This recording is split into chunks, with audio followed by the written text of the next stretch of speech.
Bonjour mes chers élèves. Alors aujourd'hui c'est lecture de graphique, mais attention, lecture avec une courbe. On a déjà vu les diagrammes bâton, vous savez, avec des principes comme ça.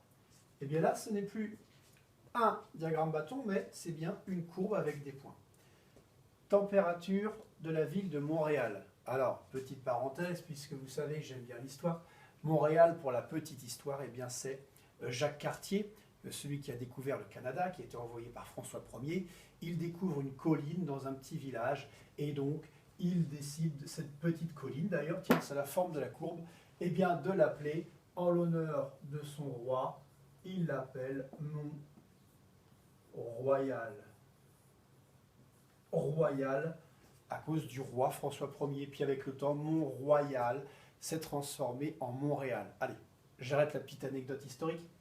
Pour la lecture donc de graphique avec une courbe, c'est pareil qu'avec le diagramme bâton, il faut surtout s'intéresser aux axes. De quoi on parle? On parle bien des températures. Et ici, vous avez le nom des mois. Donc ça veut dire que ce sont les températures du mois de janvier jusqu'au mois de décembre. Tout ça, c'est la période qui couvre le graphique. Deuxième chose et deuxième information importante, ici, on va avoir les températures qui sont graduées donc de la température 0 à 25 degrés, température positive.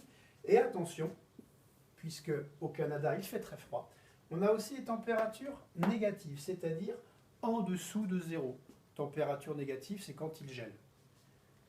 Petite chose aussi importante quand vous faites un travail sur les graphiques, utiliser l'équerre, c'est assez pratique puisque par exemple, vous pouvez repérer facilement, ah oui, le mois d'avril, ici, je repère, c'est bien 8 degrés pour le mois d'avril et je retrouve 8 degrés sur l'axe des ordonnées ici. Pareil pour trouver une température, c'est assez pratique, c'est assez précis. Vous pouvez après décaler comme ceci, voilà, et retrouver des informations importantes sur le graphique avec l'équerre. Allez, bon travail!